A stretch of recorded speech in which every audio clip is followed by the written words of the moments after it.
What's happening? Brian Tong here, and welcome to the Apple Byte for all the good and bad stuff inside the world of Apple. Now, there's so many iPhone 5 rumors floating around there, and we ignore a lot of them, but many of you have been writing in to ask what's been happening with the iPhone 5. So we have a little rumor roundup for you from the past week and a half.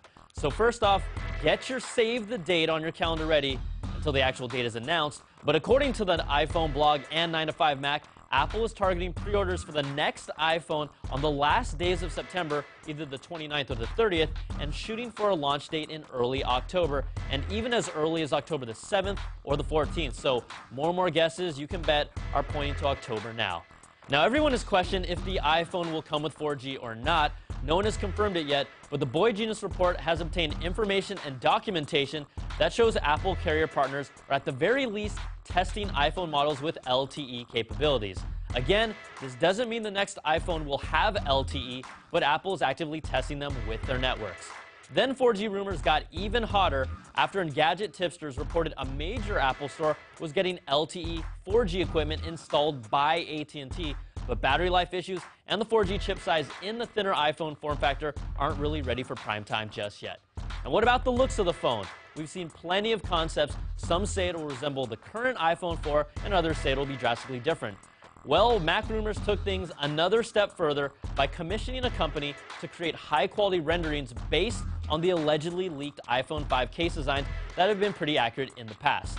Now, the renderings look pretty nice with the elongated home button and tapered design, but just consider this an imagination of the next iPhone. It's kind of like how I imagine flying like an eagle, soaring high, and caring for my babies. Now, the other story everyone asks about is if there's really an iPad 3 coming out this year, because it makes complete sense for Apple to release, a new product 6 months later that's still in high demand. Hopefully, we've put this one to rest for a while after Digitimes, the publication who months ago said an iPad 3 was coming out this year, recently claimed that difficulties in building high-res Retina displays that meet Apple standards will push the release out to 2012. But it won't hurt them after a surprise announcement, one that really came out of nowhere when HP announced it will be discontinuing its line of WebOS devices, specifically the touchpad and WebOS phones. Now, WebOS was expected to be a strong competing platform, but the touchpad flopped with a less than lukewarm response, and no other tablet has been able to give the iPad a run for its money.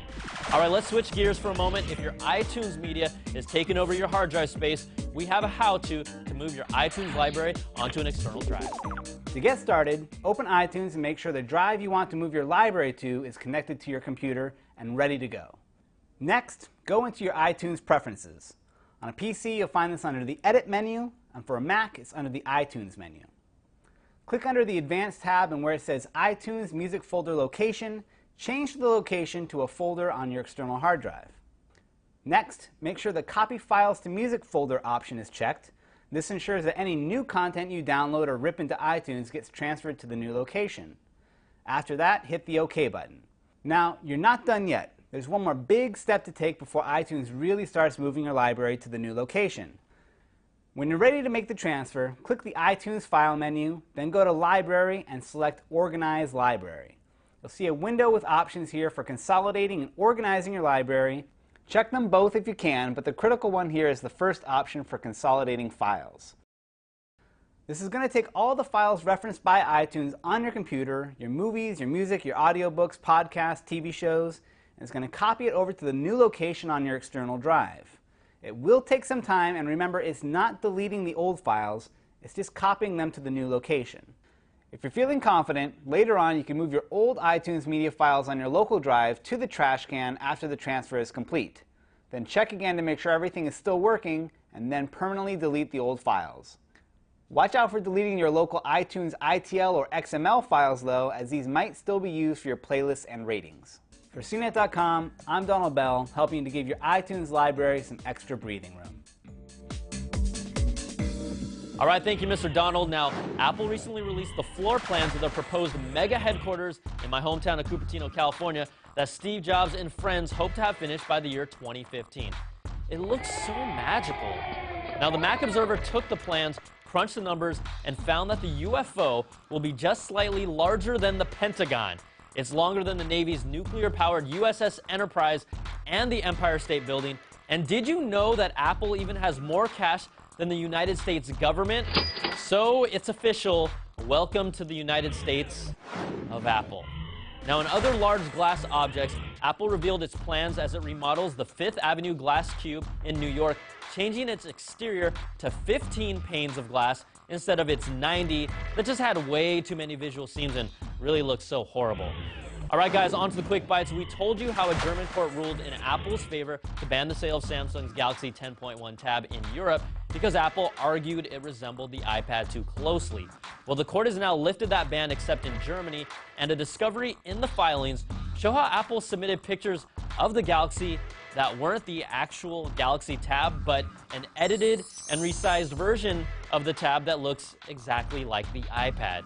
We know you guys are good with Photoshop and graphics, but come on, not that good.